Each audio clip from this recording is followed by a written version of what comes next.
The Clinton-Trump debates. Less Lincoln Douglas, more WrestleMania.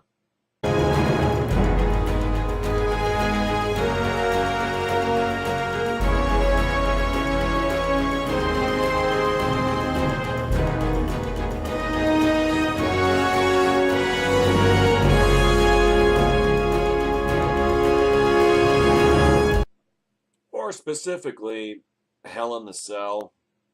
Except in this case, it won't be the contestants inside the cage. It will be everybody in the audience who is forced to watch. Which is why, as I said on Constitution Radio yesterday, I will be watching Monday Night Football. The Titanic New Orleans Saints versus Atlanta Falcons matchup. The matchup you've been waiting for all year long. And in comparison to the Clinton-Trump joint press appearance on Monday, I'd say that's about right. But this encounter will showcase how the candidates are polar opposites, Jenna Goldberg wrote on Friday. But can they reverse the perception of their own flaws? Tomorrow we will see Hillary Clinton battle Donald Trump in their first presidential debate, quote unquote. It's difficult to capture the otherworldliness of it all. Most of the commentary centers around Trump, and for good reason. He's the X factor. Some see him as a brilliant media-savvy disruptor, shaking the foundation of the political establishment. Others see him as a Rodney Dangerfield-esque character with a touch of Peter Sellers' Chauncey Gardner, who managed to bluff his way onto the national stage, demanding respect. And that barely scratches the surface.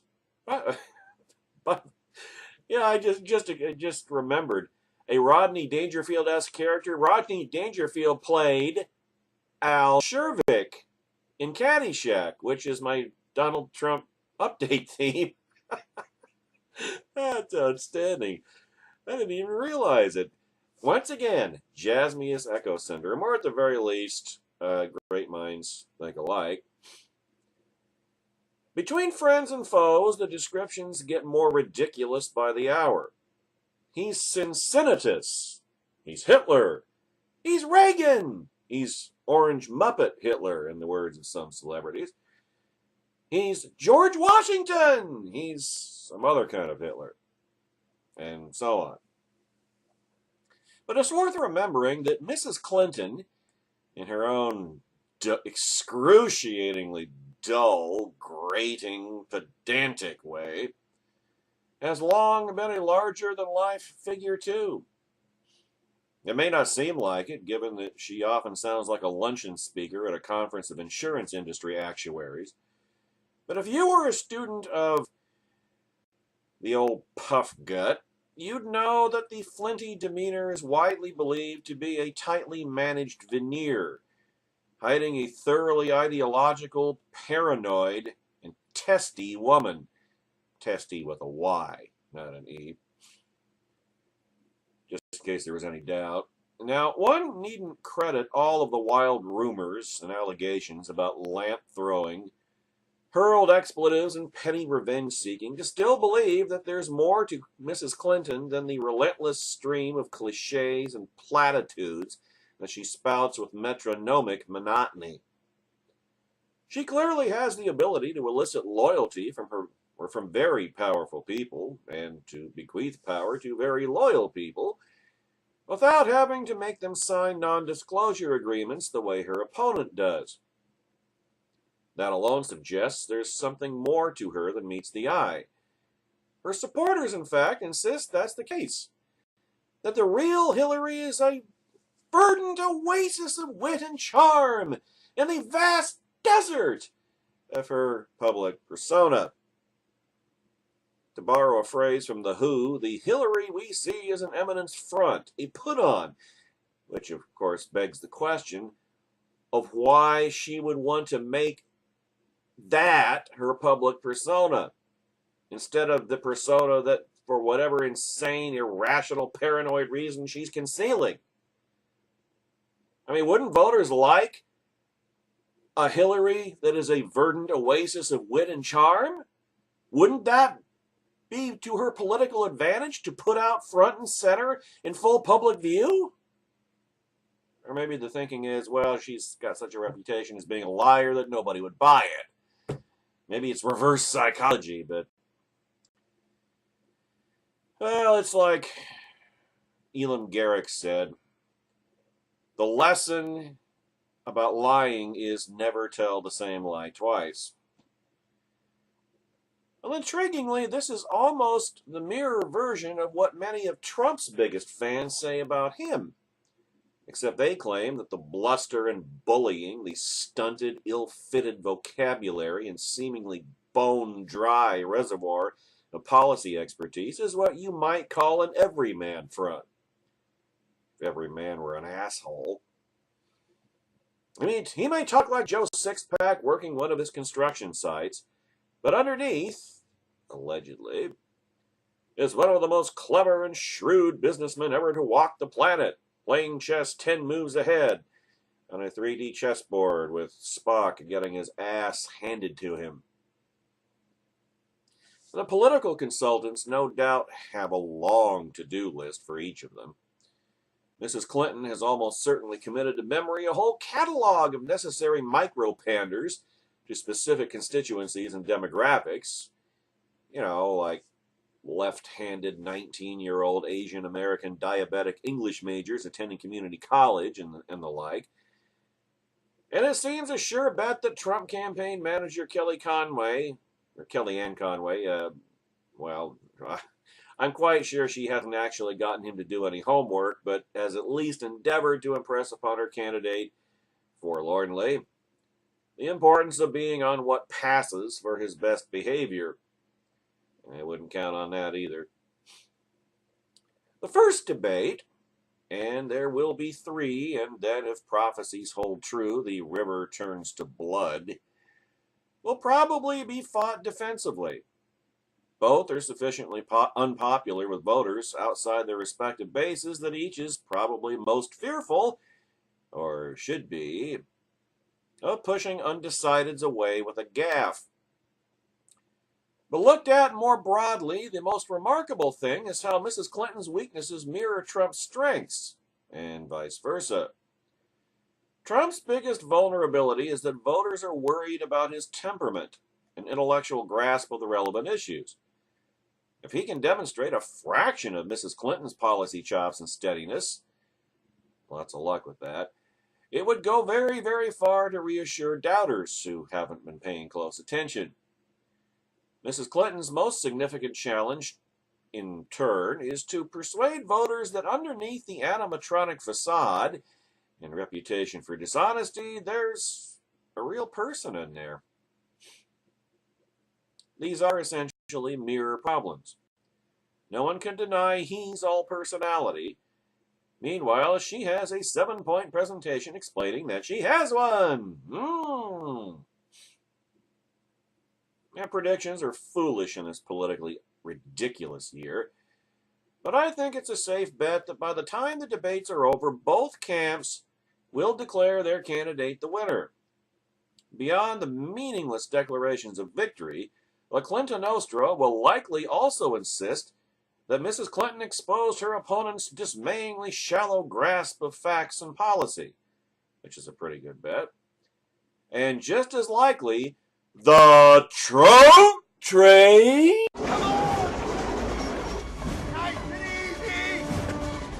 Don't look down! That's it! You're doing fine!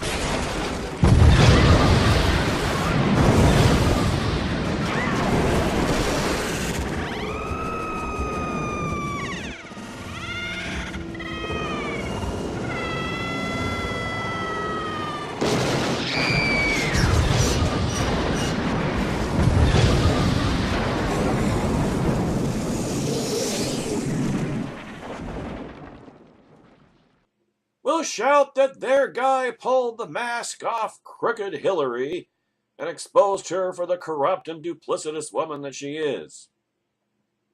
given the awful choices before us, both will probably be right.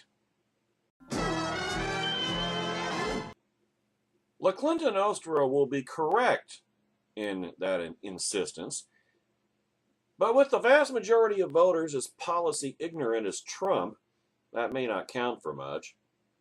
And the branch Trumpidians' shouts will be at best a redundancy because Mrs. Clinton has long since exposed her duplicity and corruption all by herself, but just by the sheer cosmic enormity of it.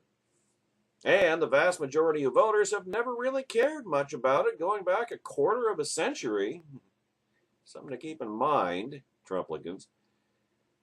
No, the winner of this joint media appearance, or most certainly not debates, especially this time, will be the one who buries him or herself less than the other. With Hillary's polling inversely proportional to her visibility, her best bet will be to assume the role of kindly grandmother, implicitly daring Biff to do what comes naturally to him, prepared to show righteous fang when the opportunity presents itself. Trump's best bet is to keep his mouth shut and impersonate a mime and hope that the old puff gut has a stroke in mid-shriek.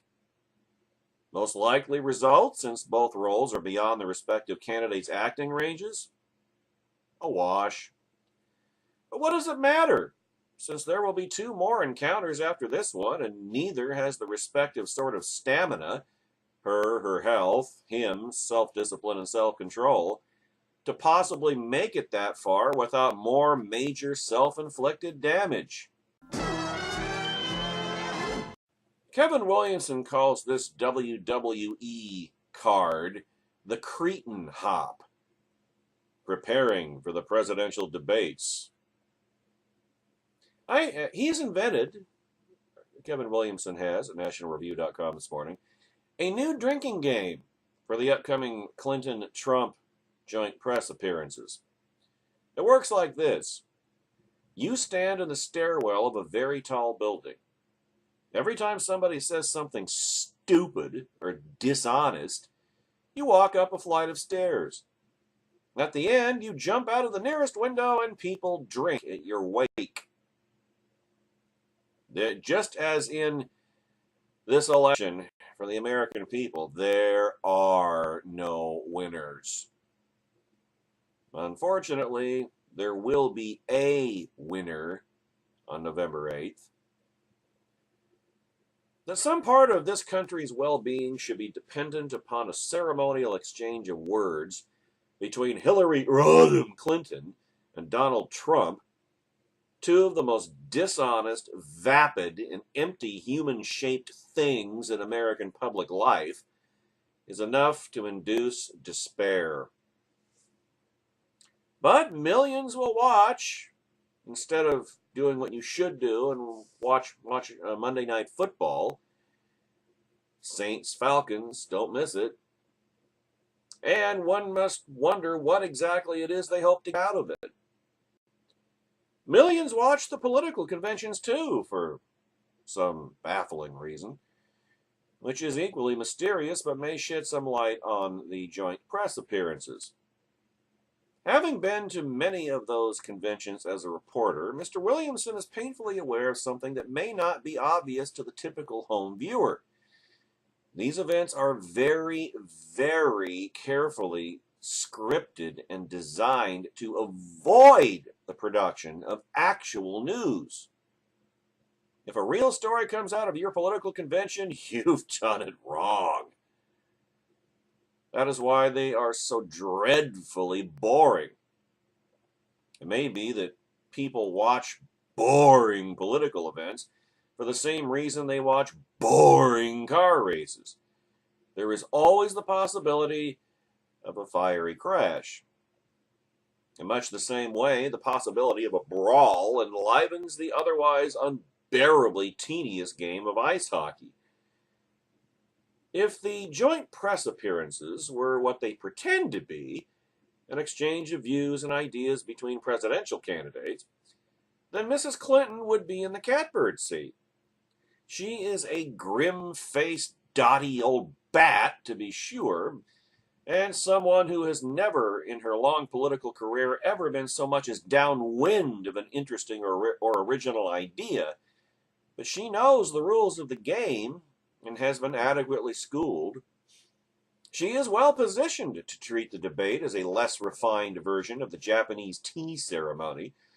Going through the motions is the only thing at which she has ever been any good. But the joint press appearances are not debates. They have nothing to do with ideas or substantive policy views. They are spectacle. WrestleMania! And spectacle is the thing for which Donald Trump has a great talent. Mrs. Clinton is good at satisfying convention and expectations, where Trump is good at making a ruckus. He did headline WrestleMania 23, ladies and gentlemen. It's only 9 years ago. George Bernard Shaw advised against wrestling with pigs on the grounds that you both get dirty and the pig likes it. But there is no way for Mrs. Clinton to avoid wrestling this particular pig. She is too much of a creature of political convention to refuse to participate in these ceremonial exchanges, and too much of a creature of convention to know what to expect out of them. One can only imagine what is going on in the Trump camp. Trump has made a lot of money and endured 4 humiliating bankruptcies so far, and literally has been in the business of rolling the dice. He's won big and lost big, and it surely must be a temptation to him and to those who have bought into his daft messianic cult to borrow from the old Reagan approach and let Trump be Trump. Yeah, try to see how well that works out for you people. Now, that could mean anything from simply peppering Mrs. Clinton with humiliating schoolboy taunts, which I'm sure Mrs. Clinton is prepared for, to showing up in a fur pimp coat with a stripper on each arm like the Godfather. Remember about 15 years ago, World Wrestling Entertainment? Godfather and his hose.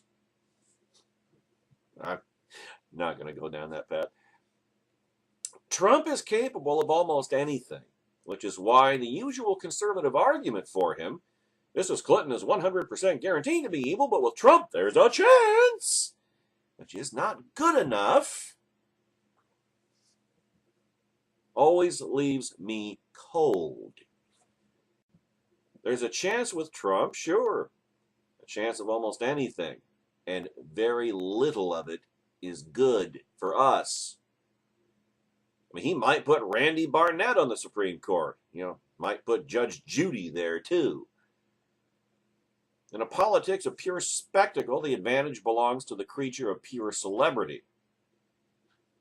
But in any case, we really ought to stop pretending that these debates are debates, or that anybody is watching to learn which candidate has the more plausible plan for reducing the deficit or defibrillating the Obama economy. Neither of the candidates has anything like an intelligent program for the budget or the economy, in fact. Any voter who has an IQ above that of an item on the appetizer menu at an oyster bar knows that neither one of these candidates is much inclined to tell the truth about anything, and that so-called plans are vaguely defined marketing schemes that rarely, if ever, have anything to do with what a president does once in office. Philosophers have had a lot of fun with the Epimenides paradox, in which the Cretan philosopher says all Cretans are liars. Now that's Cretans with an A, Cretans, from the island of Crete, right off the south coast of Greece. All right, that's the context. Well, Cretans, I don't know. Cretans with an I do. And what else could you call the people who lie professionally, or those who enjoy being professionally lied to, as a form of recreation? Trust me, ladies and gentlemen, watch Falcons at Saints.